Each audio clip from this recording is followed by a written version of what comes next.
Hey, just so everybody knows, this is going to be a spoiler-full review. I don't even know how I would tiptoe around this review without spoiling the heck out of it. So I'm just going to say spoilers from now on. If you're interested in seeing this movie, if you're like, I'm a Spider-Man fan, is it worth checking out? You know you're going to check it out, and you know it's probably worth checking out. So just do it. After the intro, it's going to be nothing but spoilers. Let's all go watch the review. Yeah.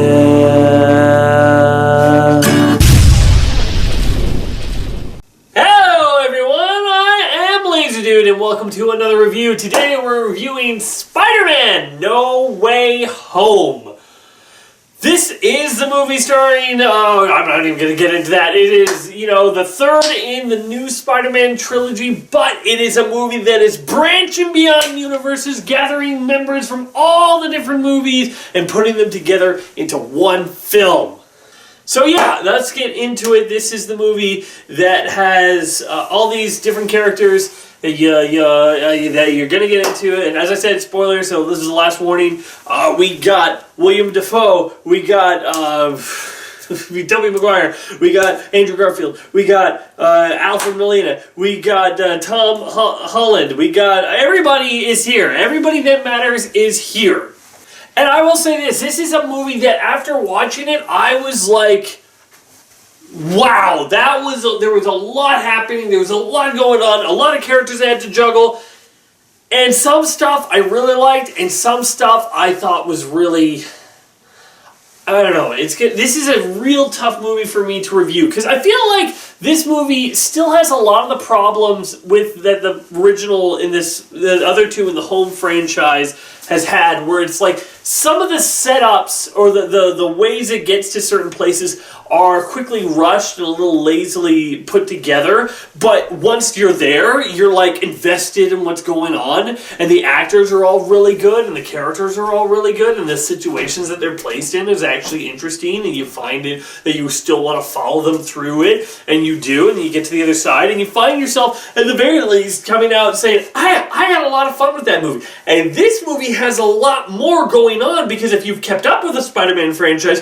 this has a little bit of everything. I mean, we start from the very beginning with Doc Ock coming out of nowhere, and I gotta say, that fight on the bridge, how many fights have we had on a bridge in a Spider-Man movie? Let's see, the very first Spider-Man, fight on the bridge. Then we had the Amazing Spider-Man, had a fight on the bridge. And then Amazing Spider-Man 2 also, did it have a fight on the bridge? No, the Amazing Spider-Man 2 didn't have one, but the second one did. Or for the first one did, I mean. And then, jeez, I feel like there's got to be one more that I'm forgetting about. But in any case, that fight on the bridge with Doc Ock and just Alfred Molina, I love him as Doc Ock. He's so good. He's so much fun. I will say I miss that the tentacles weren't, that they were CGI. I just think that even though CGI, I know is the easy way to do things now, I just wish they had some of it there, so not only did it would just, like, the fact that Alfred Molina there makes it feel like it's from the Tobey Maguire movies, but I would actually like it if you had all the different effects from the other movies put together, and for Doc Ock you had more practical effects, so that, I was thinking, would probably be super cool. So yeah, there's that. I like that the struggles that all the characters, all the villains, like, I do kind of like that, let me just say, okay, I want to get into this, my biggest problem with the movie, and I don't know if it's even really a problem, but it really bothered me while I was watching the movie. Peter's Aunt May dies because Peter was sad he wasn't going to college.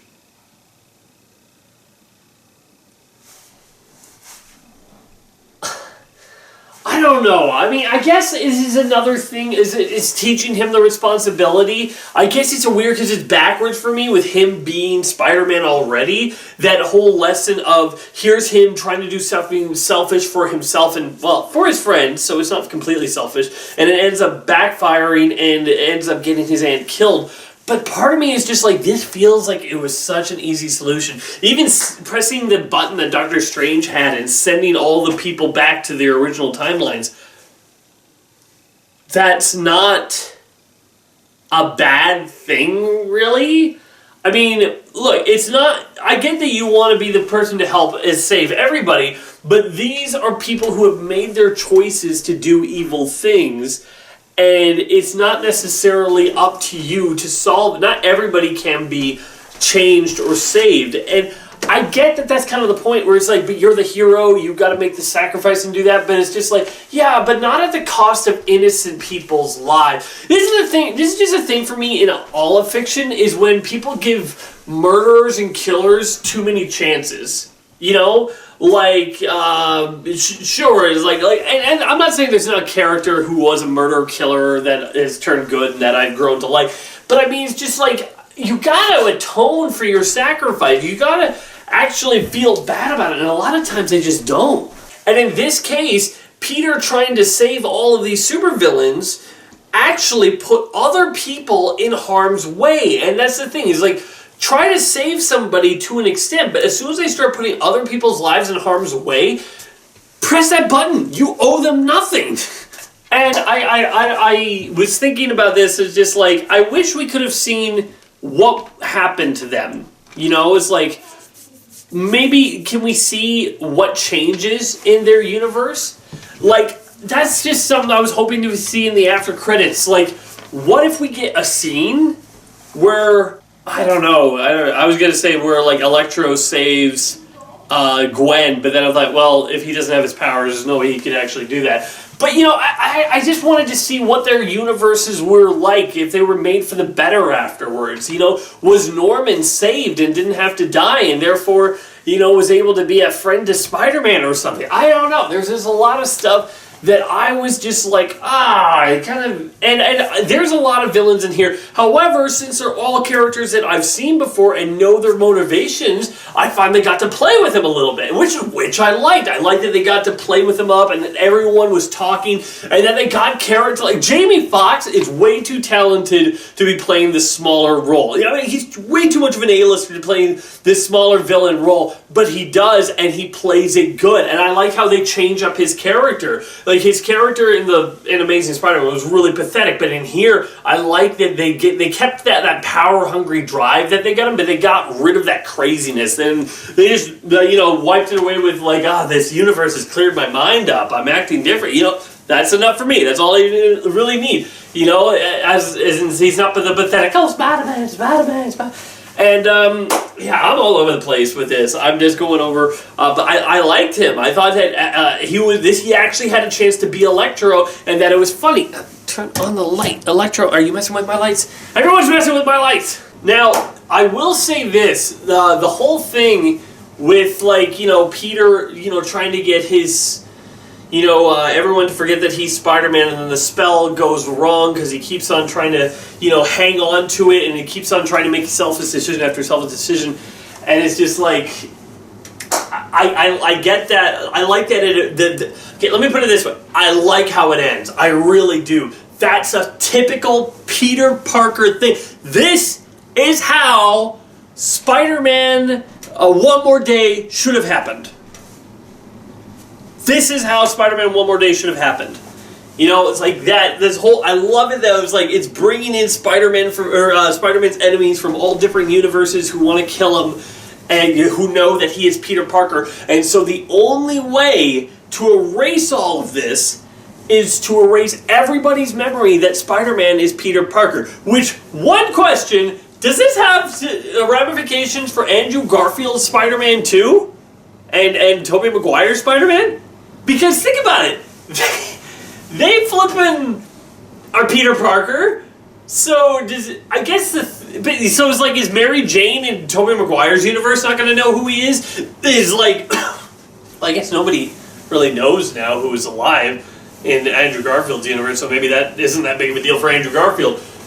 But anyways, speaking of the other Spider-Man, I want to get into it. I think Andrew Garfield was the better one out of everybody. Tobey was kind of a little bit like, he was funny, and they had some funny moments with him, but I feel like he was just, like, a little bit like, oh, well, what do you know? I'm here. I'm back. I don't know. This is strange to me. I will say, I was a little disappointed that it wasn't a 3 Spider-Man film all throughout it, that they just joined in on the last act. I was hoping it would be something like Into the Spider-Verse, where you got all these Spider-Man together, but it actually focused a lot more on the Spider-Man villains as the supporting characters. And it's interesting, and it works. I mean, William Dafoe's back as the Green Goblin, and Flippin' Dafoe is so great. But even then, we don't get to focus too much on one of them succinctly. We just have a bunch of different ones, and so they're all over the map. And it's funny because they're not actually working together. It's funny, in the final battle, all of them are coming after this cube thing for different reasons. Like, some of them don't want him to press it because they don't want to leave this universe. Like, Electro likes this universe. A lot of them don't want to go back to die. Sandman does want to press the button because he wants to go back because he was the only one who didn't die. And it was just interesting how it all went. And I like how they handled each of the... Like, I will say this. A lot of times when movies try to handle these different characters and blah, blah, blah, they don't actually pay too much attention to the actual continuity, where I do think for this one they do. Like, a lot of the times they do think about it in that sort of way. You know, they look at the continuity, and so, like, the characters talk as like, this is where I was, and they act like that's where they last were, and then they were brought here. So they pick up right where they left off. Like, there's a moment where Alpha Millennium is like, I had my claw right around Spider-Man's throat, and then he doesn't know what to say. He doesn't, it was like, what happened? What happened after that? Which, here's one of my things, is like, you realize that this wouldn't actually change some of these villains' fates, even if they became good. Like, hey, you fix the inhibitor chip in Doc Ock's, mind thing. Ow, and I love that too. They just go into, they eat what each of the characters, happened to each of the characters, and they make fun of it, and they play with it, and they love it. All that stuff, I love. I'm eating it up. And I like how they play with that, but you realize, like, even if you send Doc Ock back and he's good now, the moment you're gonna send him back, the thing was already self-sustaining, so he's gonna have to drown it in the river and die anyways. Which actually, if you look at it, maybe that's why he's good again after that scene, because after he grabbed Peter by the throat, he turned good again. But obviously, that's just hyperbole. I'm just going all over the place. Yeah, I mean, William Dafoe's Goblin he's just... I'm gonna say I'm a little sad that they destroyed the mask. I get why you destroyed the mask. Come on, we all know. It's just like the Weird Al song. And he's wearing the dumb Power Rangers mask, but he's scarier without it on. You know, yeah, I get it. I almost wish they kept it, but you know what? He has the scary goblin face on his own. He doesn't need it. I will say some of the stuff that they talk about don't necessarily hold up. Like when they're like, oh, all these characters knew that Peter Parker was Spider-Man. I'm like, did Electro know? I don't think Electro knew. You know, I feel like he didn't know. But I like that, you know, Sandman isn't just working with the other guys, even though, like, he joined Venom very easily. I think that for Sandman, his thing is just like, I just want to get out of here, you know? I don't want to be here anymore. But I also like this scene where they start healing all the characters. There's a lot of stuff that I do like about this film. I like the ending. I like this stuff. Aunt May's death bothers me because she died because Peter was sad he didn't go to college. And I get that's the consequences thing. You could say Uncle Ben died because Peter wanted to steal a milk to go or iced tea or whatever it was. You know, it's like, sure, on that whole thing, that's what you can say it as. It's just a stupid mistake. But I feel like this was an unforced error, or I don't know, maybe it's just in my morality is like when people are putting other people's lives at risk. And also, I think it was super reckless just to walk out with all of these supervillains just to be like, do. You know, it's just like, just letting any of them go. There's no reason any of them would just walk along and go with you. I feel like they should have had some, like, they had Doc Ock's tentacles under control. But, like, did they have anything to, like, inhibit Electro's powers? Or or the lizard. The lizard just honestly just went along with anything, even though it would threaten who he is. Like Kirk Connors as the and I will say there's one thing that that pissed off me at where they say, oh, that's Kirk Connors, he used to be a great scientist. There should have been one line like Connors, where Doc Ock turned and said, Connors? Kirk Connors? And then Kirk Connors like, who are you? Just like, because Doc Ock and Kirk Connors were friends. That's just the one thing. Like, normally, as I said, they kept the continuity and stuff, but they talked about in Spider-Man 2 how Kirk Connors and Doc Ock are friends, so Doc Ock shouldn't be like, Kirk Connors, who the heck is that? They should be like, Kirk Connors, my friend, you look different. I don't know. It just, that was just that for me. Yeah, I'm just not sure why a lot of these villains would just walk along with it and go along with it. I feel like they should have been able to whip something up, like maybe some mystical binding thing that then when Norman turns evil goblin again, he just flips off the switch and it destroys it all, and then they all go loose and rampant and run crazy. That I would have been okay with. And I want to talk about J.K. Simmons, J. Jonah Jameson, and I gotta say, I don't really like him in here. And I know I'm not supposed to like him, but here's the thing. What I don't, and J.K. Simmons is still the best person to ever do J. Jonah Jameson and will be, but they don't let him be fun J. Jonah Jameson. He's not saying, Parker, you're fired. It's like he's not doing anything like that. He's just being a jerk the whole movie, but not a likable jerk that says, he's not saying any outlandish, weird things at him. He's just being jerk Jonah Jameson. It's not, he's not being as fun, and he still is playing it and is more fun than anybody else would be in the role. I'm just saying, I wish we got to see more of the classic J. Jonah Jameson that we know from the past. Maybe we'll see that in the next ones. After credit scenes, we got a preview for Doctor Strange and the Multiverse of Madness. Hey, everyone who thought that Wanda was going to be the villain in the Multiverse of Madness, well, that's not going to happen. She and Doctor Strange are teaming up, so there's that. But I want to say the other one is the Venom one, which also doesn't make any sense if the only reason these people have been transported to these universes is the simple fact that they knew Peter Parker was Spider-Man, because Venom didn't even have a Spider-Man in his universe. There's nothing connecting them outside of the fact that Venom is a Spider-Man villain, Now, here's the thing. It's left a symbiote behind. Okay, why, guys? Why? Come on now. Look, I'm not saying I don't want Venom in the Spider-Man universe, and there's still room that they can improve in this. I don't want the Venom from the Venom movies in the Spider-Man universe. That's how I'm saying it. I don't want that Eddie Brock Venom voice. I don't want that. I also don't want the simple fact that the Venom in that franchise needs to eat brains to survive, which has never been a thing in all of Venom. It's like Venom doesn't need to eat brains. It's not a thing. Does he eat people's heads sometimes? Yes, because he's a sadistic monster, but not because he has to.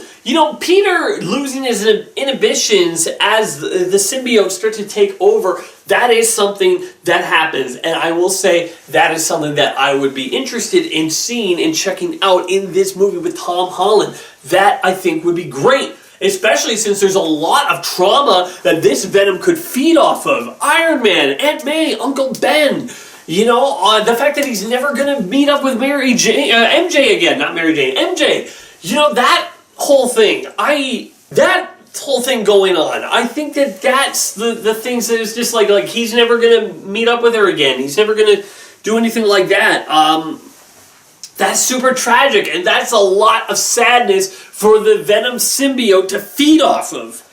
I just don't want the... Now, here's the thing. This could be a new type of symbiote, just like Carnage was, and maybe this one doesn't need to eat brains. Maybe this one doesn't have the Venom voice. Maybe it sticks more with a different type of Peter Parker voice. Maybe this is more of a classic type Venom situation that we can get into. And if that's what we get, I am all for it. Sign me up. I'm there. I want to see that story. I just hope we don't get the Venom from the Venom franchise. Oh, we should be on fighting back. Honestly, the Venom movies suck. I kind of enjoyed the first one, but looking at it, they suck. And I don't want them to mess up my Spider-Man movies, is all I'm saying. I really... Honestly, this makes me just really sad that Andrew Garfield never got his final one, because he played the crap out of the character this time. Like, that whole scene that when he first walks in, and, like, that's an example of the laziness. Okay, first of all, Ted being able to do the Doctor Strange thing. Dumb! It took Doctor Strange, someone who was actually training in mysticism, months, or at least weeks or days before he was able to actually make a portal. And Ned does it because he's just like, I wish I knew where Peter Parker was. You know, okay.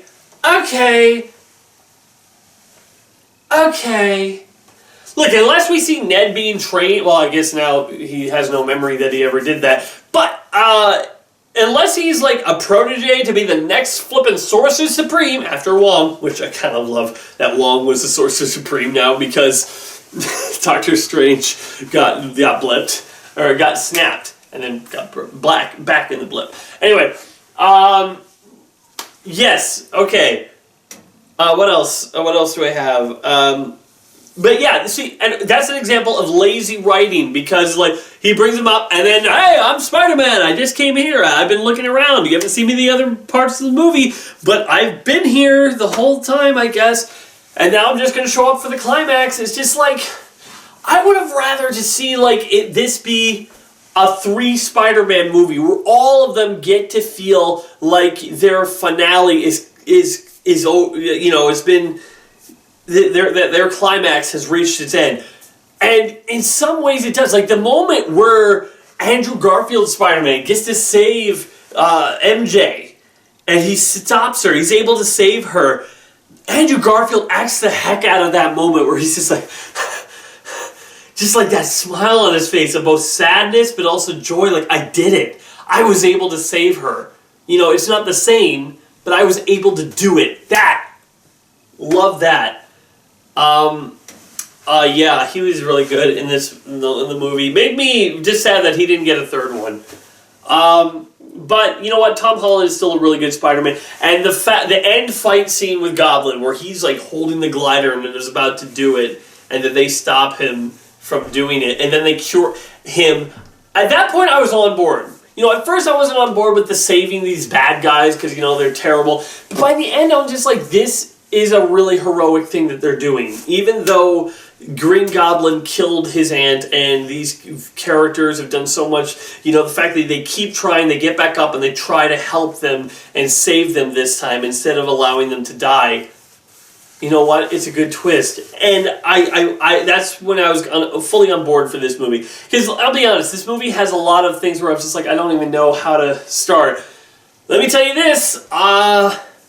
Peter Parker should have waited until she'd gone to college before he talked to MJ.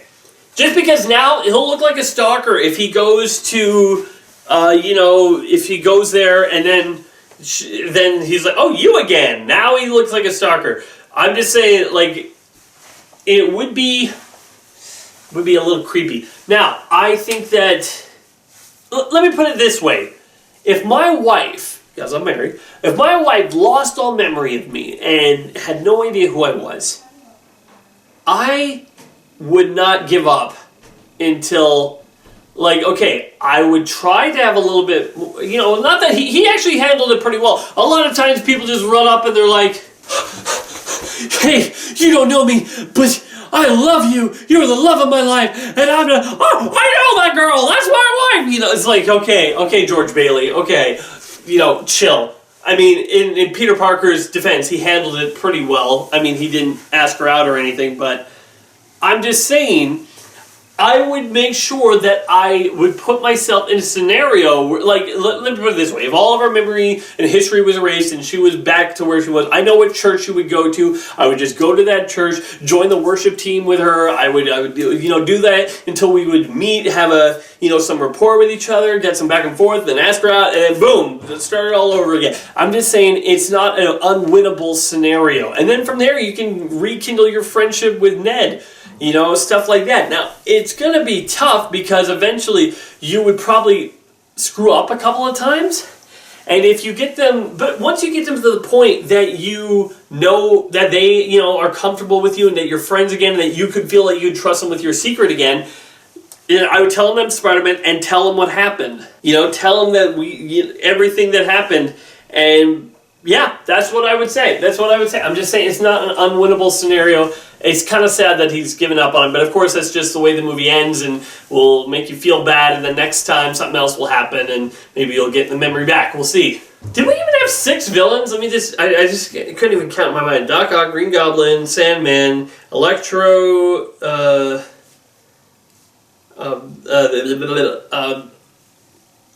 Lizard, and was it just 5?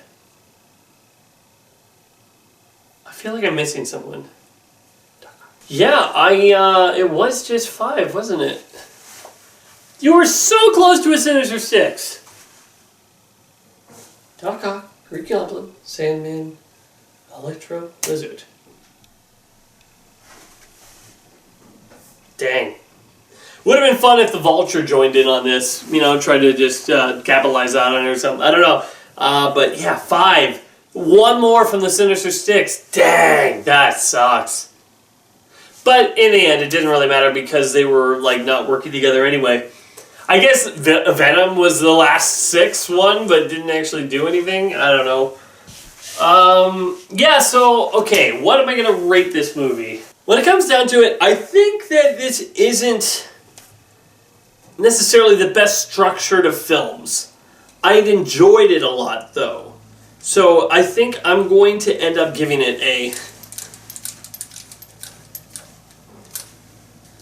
7.5 out of 10. I would almost give it an 8, but I feel like there's just a lot of structure stuff that's lazy. And Aunt May's death, not only did I not like, but I also, at first, but I also didn't really like how it happened. How they were kind of joking for a moment, and then she says the great power is a responsibility line, which I'm glad that she got, but she didn't really necessarily embody that message throughout the franchise.